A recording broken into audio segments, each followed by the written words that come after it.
Welcome to the Cash Flow Project Podcast. Are you looking to better your financial situation by increasing your cash flow? Too busy to hunt for real estate deals or don't know where to start? Then you're in the right spot. Join us as we dive in and talk about investing for cash flow using multifamily real estate. Welcome to the Cash Flow Project. I'm your host, Duke Ong with Tri-City Equity Group. Today we have Dan Handford on the show.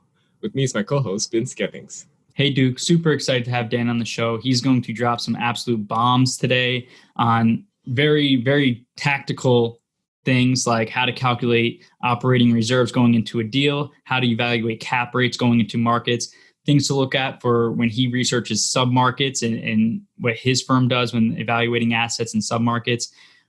Also, some of his personal marketing strategies are going to be huge. And then we're going to go into some awesome things for potential investors, looking at things like capital stack structures and things like that to help educate past investors. So this is going to be an awesome, awesome show. Dan has an extensive background in starting multiple seven-figure businesses from scratch, including a large group of orthopedic medical clinics located in South Carolina.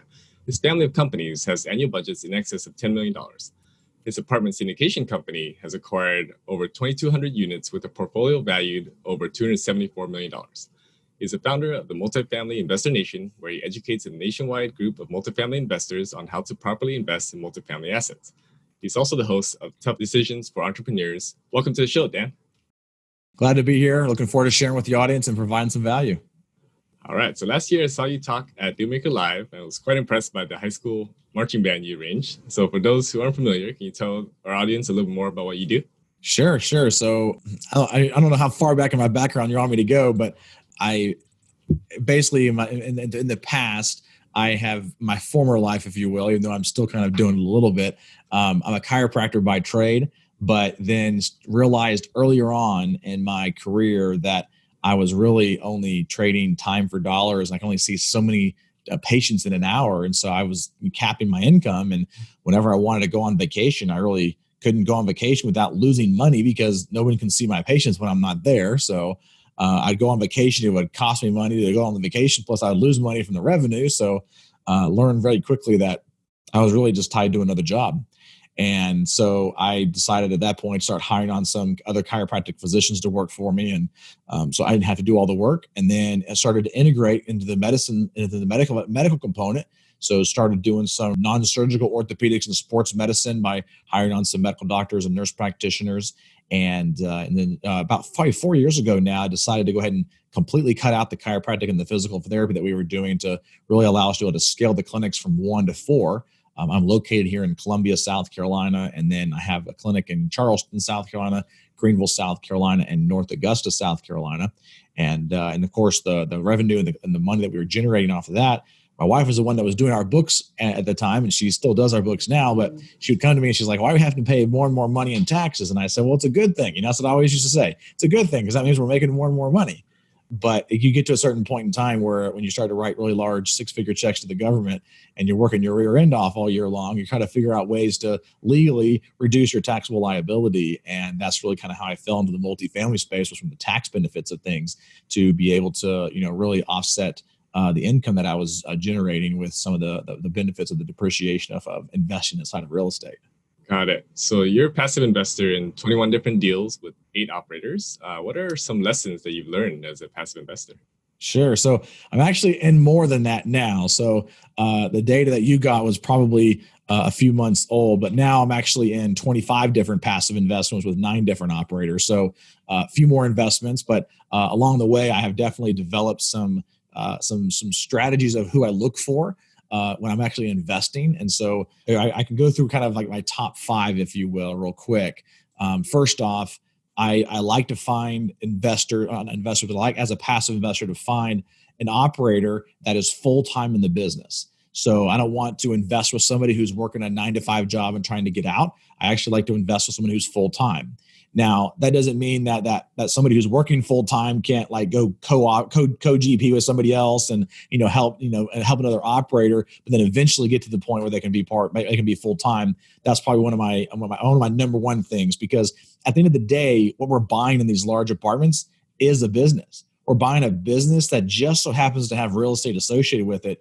And I know you guys, as well as myself and our listeners here, have worked really hard for the money that we have. And I want to make sure that I have full-time efforts managing my investments that I have out there with these various operators. And so that what I would say is the number one thing. The second thing I would say is going to be, I want to make sure that they have some form of successful background in business, right? At least one of the managing partners has to have that, because I know you probably know people who have run a business before, right? But they've run it into the ground, right? And I don't want someone who just has run a business. I want somebody who actually is a successful business person that has been able to successfully grow a business, right? And because again, like I said earlier, it's like we're buying a business, right? They need to know how to put in systems and procedures and processes in place. They need to know how to manage people. They also need to know how to manage and set certain KPIs, these key performance indicators, so we know when to pivot when necessary, especially during this time right now with COVID-19. There's a lot of decisions that have had to be made on the fly. And if you don't have the ability to put certain KPIs in place, you don't know when you actually need to pivot. And then one of the third things that I recommend and look for is to make sure that there's more than one partner in the group. So I have a friend of mine with a mastermind group that I had out of New York City. I say had because right with COVID-19, we're not really getting together anymore. But when I went to that earlier this year, or in the fall last year, one of my friends there was telling a story about how he actually he invested $200,000 with a group, and he brought in his friend to invest $200,000 with this group. And come to find out, 6 months later into the deal, the operators went ghost on him. And they couldn't find him. Like it was one guy, and they just couldn't find him. And the property's still there. There's still a property management company managing the property, but they can't get their distributions. They can't get their money. They're just like stuck in this limbo world, and they're trying to figure out a way to try to get it. Well, according to their operating agreement, they actually have to go through arbitration first in order to actually get access to their money. Well, how do you arbitrate with somebody that's not even there? Right. So now they're having to go to this whole legal court battle, try to get access to their funds again. And I think a lot of it went down to there was only one person as the partner in that group. Whereas if you had multiple partners, I recommend at least two, but preferably three. Then it's the chances of one or all two or all three of them, or two or all three of them going ghost is pretty slim, right? So you kind of have a lower risk when you actually are talking about having more than one partner in the deal. And then 4, I like to see preferred returns. So whenever I invest with a deal, I want to have those preferred returns, because the preferred returns for me align the interest very closely with the operator, allows me to be able to have that first fruits, if you will, because me as an operator myself, I provide preferred returns on all of my investments to my investors. And it's because I couldn't do these deals if it weren't for my investors. And I want to make sure my investors get those preferred returns and get those wins right away so they can continue to want to invest with me, because our group is not looking to do just one deal with somebody. We want our investors to continue to invest with us in multiple projects over multiple years and many decades, and we can kind of grow our wealth together. And then the final thing I like to look at is skin in the game. And I want skin in the game every single time. And I prefer to have at least 10% of the initial equity required to close as a co-investment or alongside me as an investor. But if at a minimum, if they can't do 10%, I want to see at least $100,000 for each one of the partners that are in the group. And the reason why that's important is because when they're making decisions on the property, I want to make sure that they're making decisions on the property based on that investment and their money that's involved with it as well. Yes, there's reputation involved with this, but when they actually have their own money, it's a whole other level of decision making that they actually go through. And I'll give you a quick example of like the 10% rule. We just closed a deal, our group, earlier this year, actually May 15th. Right in the middle of the pandemic, and it was a $49.955 million deal, and we raised right at $19.4 million to acquire that property. Well, 10% of that's $1.9 million, a little over $1.9 million, almost $2 million. And so some operators might not be able to put in $2 million to be able to co-invest with an actual group or with their investors. So having $100,000 a piece is fine. With that one, we actually, as a GP, invested almost $3 million alongside of our investors in that project. So it was actually a little bit more than 10%. But that just gives you an example as to why sometimes 10% is not always the best rule. But I do still like to see 10% or at least $100,000 for each one of those partners. So those are kind of the 5 things that I look for as a passive investor when I'm trying to place my capital. Got it. Those are excellent tips. What about as far as vetting deals as an LP? Like what kind of criteria are you looking at, especially in these current times? Sure.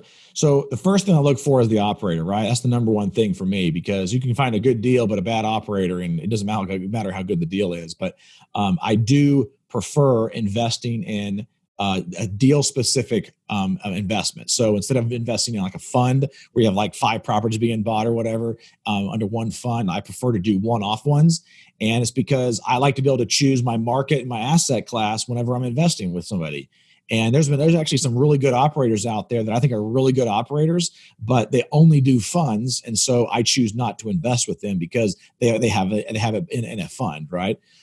So for me, I like deal specific investments, and I prefer strong, stabilized, growing markets that are stabilized by blue chip corporations, which are those well-known corporations that are usually traded on the stock market, the stock exchange, that helps to provide some stability for a particular market. And I also like to use the cap rate as a litmus test as to how strong that market is. Because if you know the dynamics of a cap rate, the higher the cap rate, the lower the competition you're going to have when you're buying that property. But with the lower the cap rate, the higher the competition you're going to have, which means there's more people that are wanting to invest in that market. And so we actually prefer to buy in lower cap rate markets because it allows us to be able to have better returns on the back end when we sell the asset, but it also allows us to have that litmus test to tell us how strong is that market, because that means that there's more than just us looking in that market, right? But when you start to go into markets that have these like 7, 8, 9, 10% cap rates, it's usually, especially right now, in those lower end secondary, tertiary, or even possibly quaternary markets that are going to continue to have low competition, which I want to have high competition, because my plan is to actually sell that asset, take the win when I sell it, and then roll it into the next investment, continue to kind of grow and snowball that investment like that. Got it. That makes a lot of sense. So what was the origin story of your partnership with Danny and Brandon? Yeah, so it's kind of funny that Brandon actually goes to my church, and he and his wife went on a trip to New York City with my wife and another couple from our church. We flew up to New York City and spent the day there. And on the way up, of course, we started talking about what I was doing and stuff. And so he actually was at the time working as an independent insurance adjuster for some of the large national insurance companies. And his skill set fit really well with what we were looking for, because he actually was able to go in and help us with our CapEx budgets. And he also has a background in building high-end custom homes and doing construction management. So he helps set the construction budgets up front. He also helps to make sure that they are on task once we get into a deal. And then he also helps us from the acquisition side of things. But after about a month after that trip, he reached out to me and said, "Hey, I want to come work for you." And I said, "Well, it's a new company. There's not a lot of revenue in it yet, but if you want to be one of our partners, and I'll certainly allow you to come on." And so he quit his job there, went full time with us, and it's been great. And then about probably 2 or 3 months later after that, Danny Randazzo reached out to me because he saw some of the things that we were doing, and he said, "Hey, I want to join you as well." And his background is as a top financial analyst with Deloitte, which is a large national consulting firm.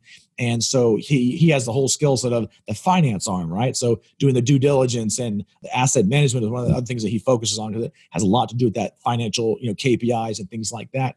And then he also works with the lenders and things like that, doing the financial due diligence and all the underwriting and analysis there. And he works with our analysts that we have on our staff too, to be able to underwrite some of our projects. And so I met him actually through a mutual mentor. So we met through our mutual mentor. He's in Charleston. I'm in Columbia, only an hour and a half away. We met, and the rest is history from there. And so the 3 legs of the partnership kind of started by just each person kind of reaching out and saying, "Hey, that's the skill set that I can bring. Can I provide that value to you?" And of course, I knew them a little bit more before that as well, so I knew what kind of quality of people they were, and I really wanted them part of our team. So your group is focused on Class A multifamily. Can you share with us why you chose to go to that route, and what are some of the advantages and disadvantages? So we're actually focused on 2. So we have Class A and we have B plus with value add. So as far as the Class A's are concerned, if you look at the differences in prices of assets in these strong markets, the cap rate compression has been so great that there's not that much of a difference between buying a C, B, and an A class property. And so for me, if I can buy an A class property, I'm gonna have a little bit lower returns, but it's a lot lower risk investment, and I'm not having to do, especially from the operator standpoint, there's not as much work for me to have to do on it, because there's not any value add to actually be added to that property. But I'm going to give you a quick example. I know an operator that had reached out to me, and they were looking at a deal in Charlotte, North Carolina, and they were looking to buy that property at a 4.4 cap, which not too crazy in Charlotte. That's probably a great B plus or A class value add, not A class, but B plus value add or A class property would be around that 4.5 cap. Well, he's buying a Class C in a Class C area for 4.4. And so to me, the most recent property we just bought wasn't even that low of a cap rate. I think it was like 4.6 or 4.7 for a Class A deal. And so for me, I'm like, why would I buy that when I can buy this? You know what I mean? One of the biggest downsides of moving to the Class A is that they are more expensive. So you do have to have enough people, enough investors in your network to be able to raise the funds to be able to acquire those properties, because you are going to be competing with a lot of your REITs and hedge funds at that point as well. Exactly. And we've seen that as well. And we're in one of our markets is a tertiary market, and we're still seeing like a 5.5 for a C class. So you start scratching your head. And so the importance of staying cognizant of like the cycles of where we're at right now. And things might change. It might change, especially with COVID right now, what's going to happen over the next probably 6 to 9 to 12 months. We'll see. All right, so let's shift gears to the marketing side of the business, which is one of your strengths. So how do you use digital marketing to grow your syndication business? Sure. So I have a group called the Multifamily Investor Nation, like you mentioned in my intro. And that group was actually started as a meetup platform. So if you go to meetup.com and search Multifamily Investor Nation, we have the largest multifamily network in the country. We have 53 meetup groups in the United States and Canada. And so I started off with that. And I originally what I wanted to do is I wanted to be the person providing education and like simulcasting it throughout all the different meetup groups when we met once a month. So we meet the first Monday of every month. Obviously during COVID, things have been, disrupted just a little bit there. But I just felt like the technology would be a little bit harder to manage at that point. And so what I decided to do is I had co-organizers in each. I actually still have them. They have co-organizers in each one of those meetup areas, and they actually get content training from me the week prior to their meetup, and then I train them on the topic for that month. And so the meetup people who are attending that meetup are going to be learning from that local co-organizer, and that local co-organizer is getting that content and training from me. And so it allowed me to be able to expand my network across the entire United States. And of course, I do weekly webinars that are free weekly webinars. We were just talking about it in the green room here that I just did one, an hour and a half ago with my group. And I just try to change the topics up. Like today, the topic was around the single versus dual tiered structure in apartment syndication, and as far as the limited partners are concerned. And just kind of break it down and just have a discussion about that and answer some questions from the audience that are there. And I usually have between about 300 to 400 people that are registered for those every single week. And then, of course, I have my Multifamily Investor Nation podcast. So in that podcast is very specific. We only interview people who have actually closed a deal in the last 12 months. So we actually get down to the nitty gritty of how they found the deal, how they actually financed it, the due diligence, the investor relations, all of the different pieces around that. And then, of course, we have our closed Facebook group. We have a presence on LinkedIn. And so we have a lot of different things. And, of course, doing podcasts like this, where I'm invited to be a guest on other people's podcasts, to be able to share and provide value. And each time I'm on one of those podcasts, I'm talking about our group, passiveinvesting.com and the Multifamily Investor Nation. And so all of that combined helps to provide that increase. And of course, I didn't even think about the speaking engagements live, but because we haven't been doing them lately, I had a lot of my calendar booked out. And then COVID hit and it got cleared out pretty quick. But being able to share the stage with some big people as well also helps to build credibility and be able to help to market it. The biggest thing that I would say about the marketing is that a lot of people will call me up and they'll say, "Hey, what's the number one thing you do that gets the most investors?" And it's the wrong question, because there's never ever been one thing that gets the most investors. It's I believe in a multimodal approach to marketing. You have to have multiple things working for you to be able to produce the results that you're wanting to look for, to create some consistency in the flow of leads that are coming in. That was a lot. You forgot I don't know if you mentioned it, maybe I missed it, but the most impressive thing I see that your firm puts out is that newsletter. And me and Duke actually had a call specifically about the newsletter you put out, like how you put it together, how much value that you're putting together every single month when you put that out. So very impressive. But I think all of those things come together to like one word, and Duke says a lot, is like that omnipresence. Like you want to be everywhere at any time at people's fingertips when they think Dan Handford, they can find you. Yeah, there's two levels to the marketing side of it. So I didn't even get into that level of it because if you're watching live, you can see the newsletter right here, right? Yeah. That's the newsletter. Impressive. But there's two different levels of it, right? Because there's the marketing where you're attracting the investors, and that this newsletter does not attract investors. Well, it does, but it's in a different way. So this is helping me to build a fence around the investors that actually come to us, right? So when they come to us, they get this every single month in their mailbox so that they keep on continuing to hear from me, right? And I don't just send it via this actually doesn't get sent via email at all. So we actually send out a monthly email, but it's not this newsletter, right? Sometimes we'll repurpose some of the content and send out the email and send some links to some of the articles that are in here. But the newsletter itself is only printed and it's only sent to our investors. But this purpose is to build a fence around our team. And the reason why I say it doesn't really attract new investors, but what we've found out since we've been doing this is that a lot of our investors will bring this to their work or their office, and they'll pass it around the office to some of their coworkers, and then they also hear about us and reach out as well. But the purpose of this newsletter is really to kind of keep them around you, because so many times I see syndicators that will try to attract investors. The investors come to them, they have their introductory phone call with them, and they don't hear from them for like 4, 5, 6, 9 months, a year until they have that next deal. And then they're like, who are you? I don't even know who you are, right? But here we're actually educating and training them every single month with these types of newsletters. And not only does that, to your point of like, hey, I signed up for your thing and all of a sudden I haven't heard from you 6 months, but now you can potentially land yourself in some hot water with SEC by not having that substantial relationship, depending on what type of offering you have, where you have to show that you have so many touches with this person to prove that substantial relationship. So it makes not just a good investor relations system to have those multiple multimodal touch points, but also the SEC guidelines or rules of saying you need to have a substantial relationship, especially like with the smaller guys like us where we're doing the 506B and stuff like that. So you've answered pretty much all of my questions, so I'm going to have to just wing it because it seems like you've done this before.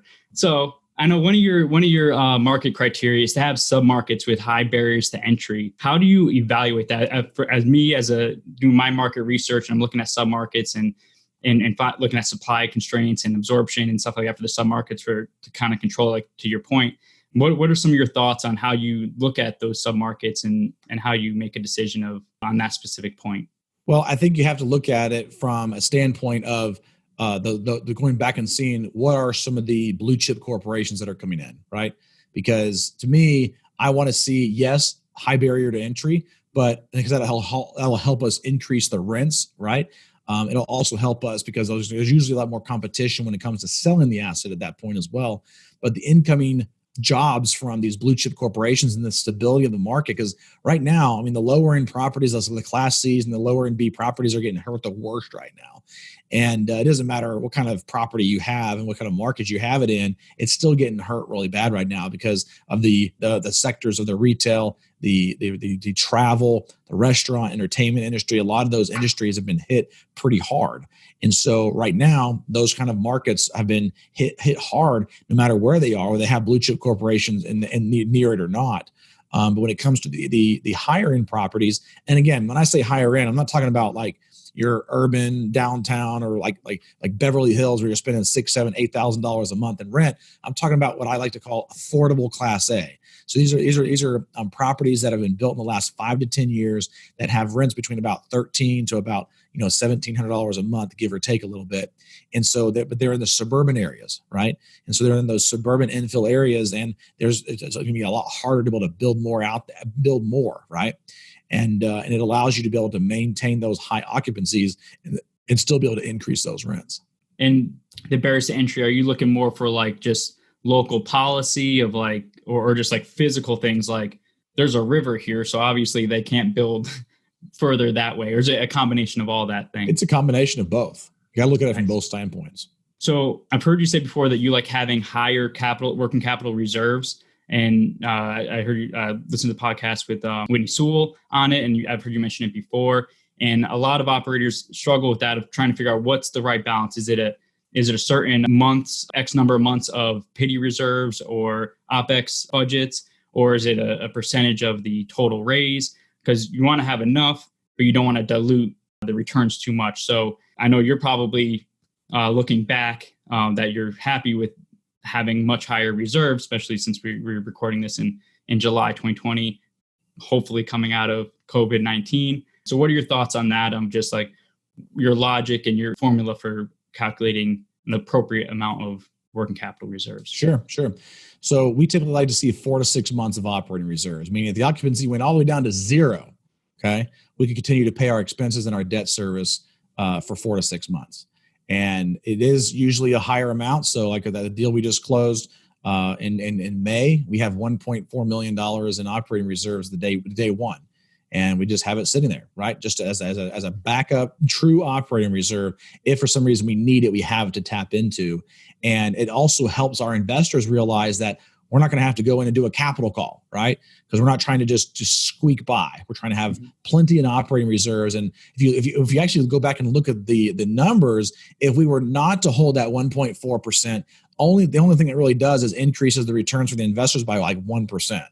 So for me and for our investors, we would rather have that kind of extra safety net and kind of blanket there, if you will, in that operating reserve, even if it does cost us 1 point. And then definitely being able to explain that and educate your investors of why, it might look like I have $1 million sitting in an account and they're wondering, why don't you just disperse that? Like, it's not earning anything. But being able to educate them of like, this is, for the protection of the deal and exactly what we're seeing now. So, and to show them like the downside is not that much to having the extra security. It's going to lower the risk profile of this deal substantially, which is why we're doing it. So it also reduces my stress level and allows me to sleep exactly well. Sleep especially during COVID-19 when I'm like, all the properties are going to get going under and all this kind of stuff. Yep. You never know what's going to happen. So exactly. And Duke and I, we just closed the deal as well, right in the middle, April 15th, right in the middle of the fray.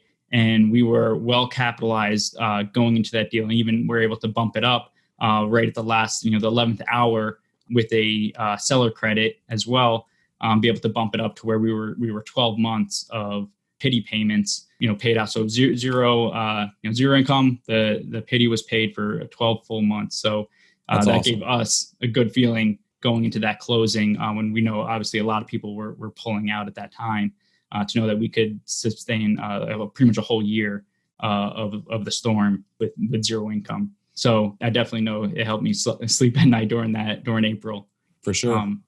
Awesome. So I know recently you've been doing a lot of talks, webinar you just did, podcast, and the article that I read was the capital stack. You even just touched on it a little bit ago. So I know we don't have a whole lot of time, but specifically in terms of capital stack, maybe just explain the definition of it, but then what the importance of it for the blended return and how it lowers the risk profile when a regular investor that traditionally is just a basic equity investor might start looking at being a preferred return investor during times like this and kind of diversify their real estate holdings to get that blended return and ultimately lower their risk profile. Because a lot of times they're like, I want the upside. I'm in this for the upside. A lot of times they need to be cognizant of, okay, maybe you don't want to be that exposed and just be an equity partner and you're only in it for the upside in that split. Maybe you can put buy a couple where you just get the pref and you lower your risk profile that way. So maybe some logic on that and how you do that. Sure. And you're talking about the preferred equity slice, not the preferred return, because I definitely want to make sure we're clear there. Equity.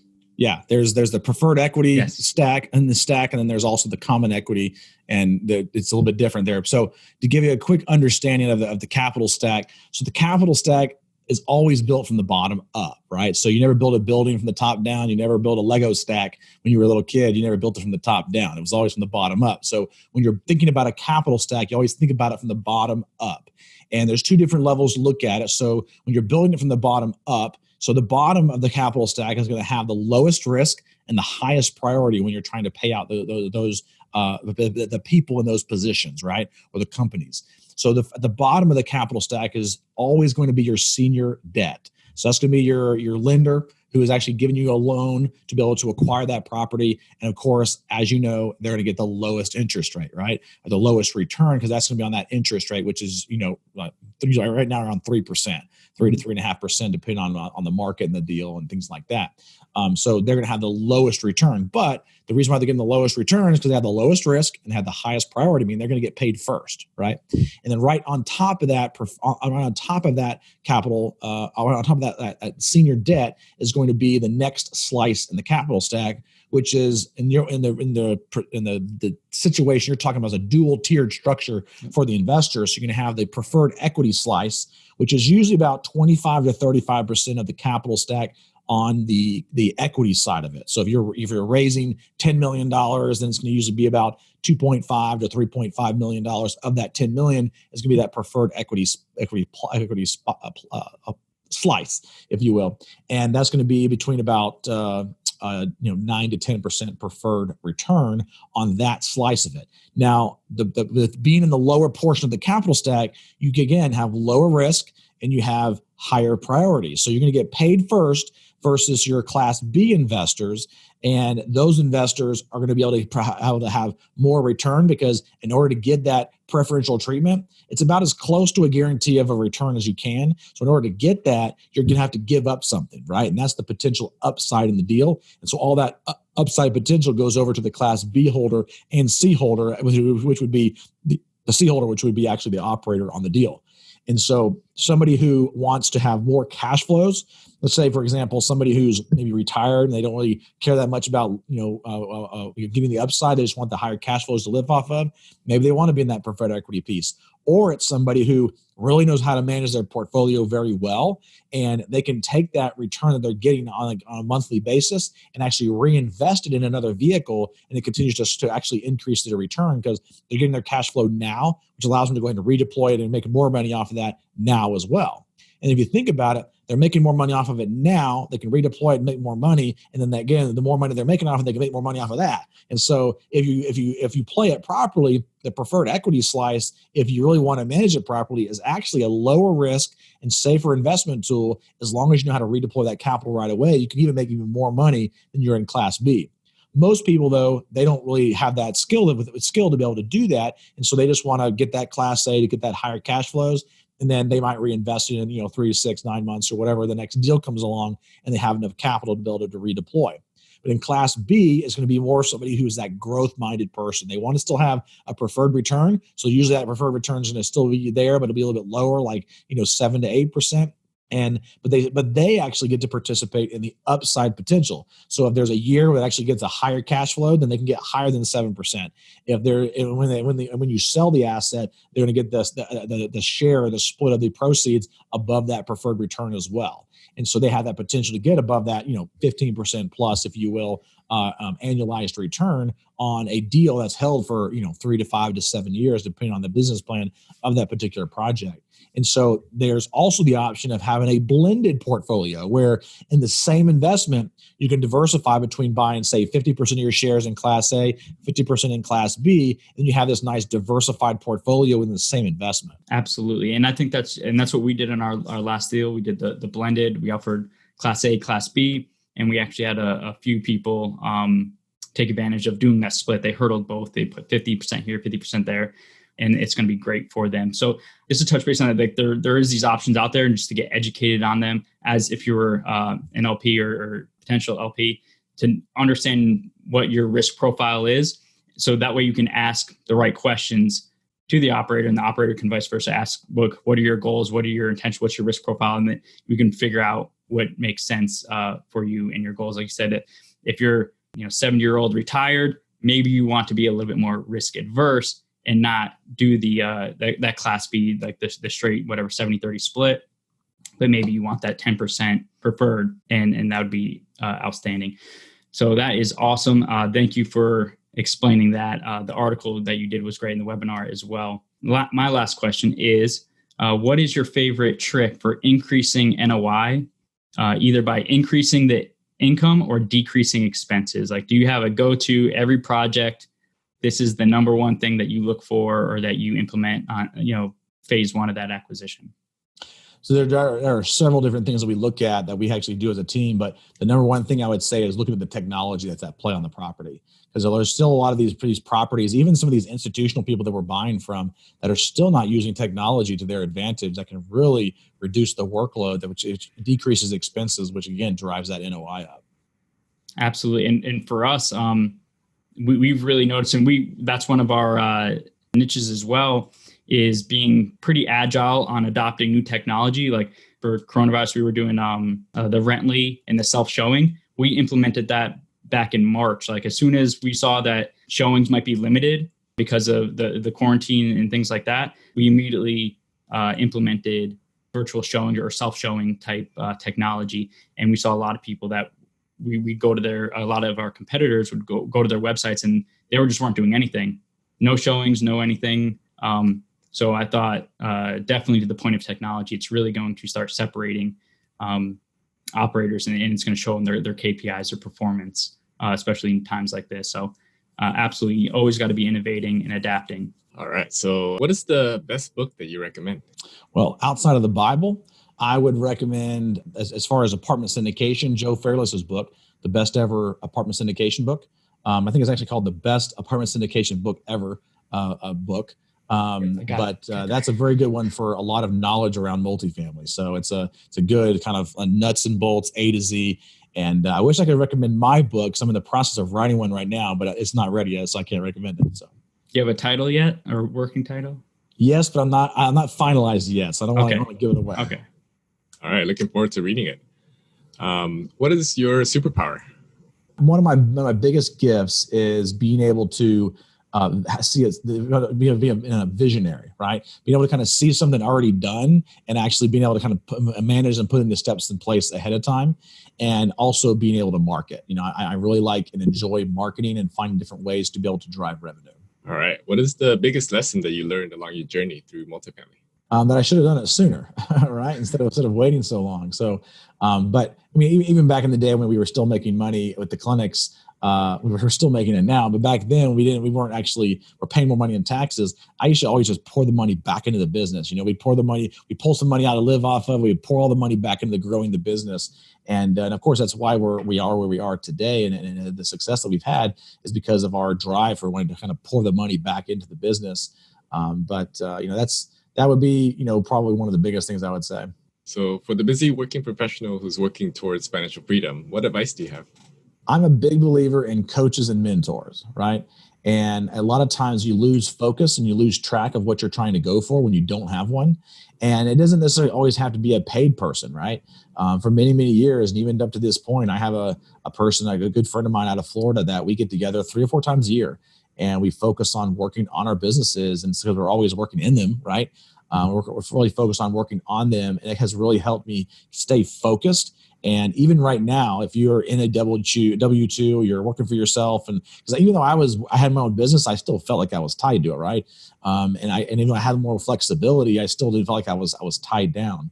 And now I really, truly feel like because of where we're at, we have more flexibility. And I just came off of a month-long vacation down in Tampa, Florida with my wife and our 4 kids. And I would never have imagined I could have done that in the past, and it was actually the first time I've ever done it. And I was like, hey, dear, we're going to go on a month-long vacation with the kids. And she's like, okay, because we have the systems in place and the things that are running for us. Awesome. So how can people reach out to you? So there's 2 really good ways you can do it. So first off, if you want to go to our website, passiveinvesting.com, you can find some more information about myself and our bios on there. Also some of our properties in our portfolio. And on the top right-hand corner of the page, there's a little button that says Join the Passive Investor Club. You can click on that button, join, fill out the form. I'll jump on a phone call with you, discuss your investment goals to see if we're the right fit for each other before we move forward. And then if you're interested in just learning more about multifamily, you can go to multifamilyinvestornation.com, sign up for our free weekly email list. We'll send out the announcements for our weekly webinars that we send out every single month or every single week. And those are the 2 best ways to do it. Of course, I'm also on LinkedIn, so you can search my name on LinkedIn, and love to connect with you there too. All right. You've been so generous with your time. Thank you so much for being on the show. Thank you for having me. Hey, Duke, this was an awesome show. I told you Dan was going to drop bombs on this show. I got 2 pages of notes here, and just some of the big things that we took away from this show is his point of saying they're looking for 4 to 6 months of OPEX reserves and how important that is. And to differentiate, a lot of operators, they usually do around 2 months. So to put that into context, a lot of operators underwrite with just having 2 months of reserves. So to see his firm put out 4 to 6 months of reserves aside so that they can have, a secure working capital fund and they can really work through some rough seas, especially like what we're going through now in July 2020, and be able to sleep easy at night and be able to relay confidence to their investors to show that their deals and their businesses are well capitalized to handle these rough seas. So that was an awesome point that he made. And also the point of, the counter argument to that is, you have a bunch of money just sitting in an account, not earning money. It's going to dilute returns. And his point was like, when they actually modeled the returns, it doesn't go down nearly as much as how much you're lowering the risk profile. So the opportunity cost is well worth having those reserves set aside.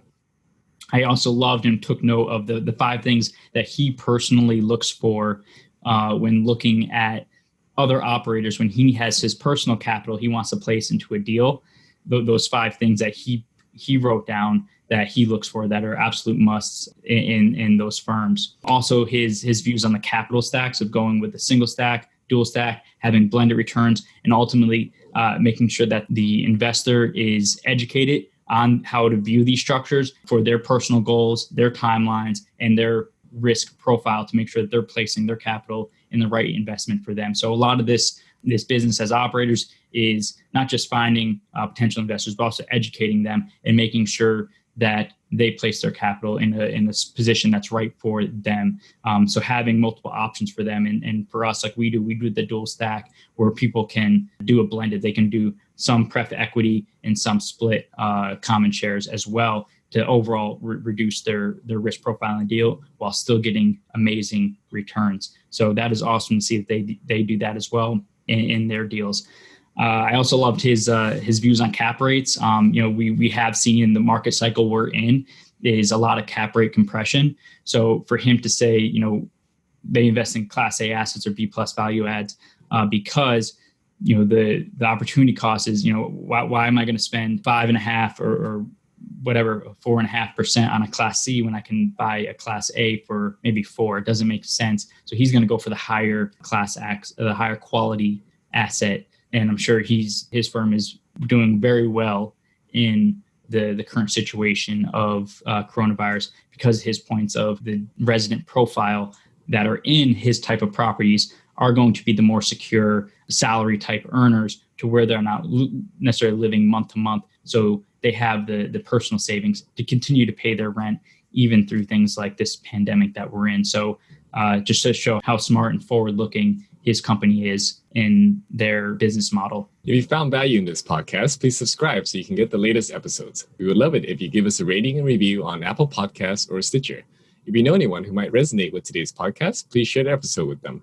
To connect with like-minded investors, join our Facebook group, Honolulu Multifamily and more. If you're interested in connecting with us, go to tricityequity.com to learn more. See you next time.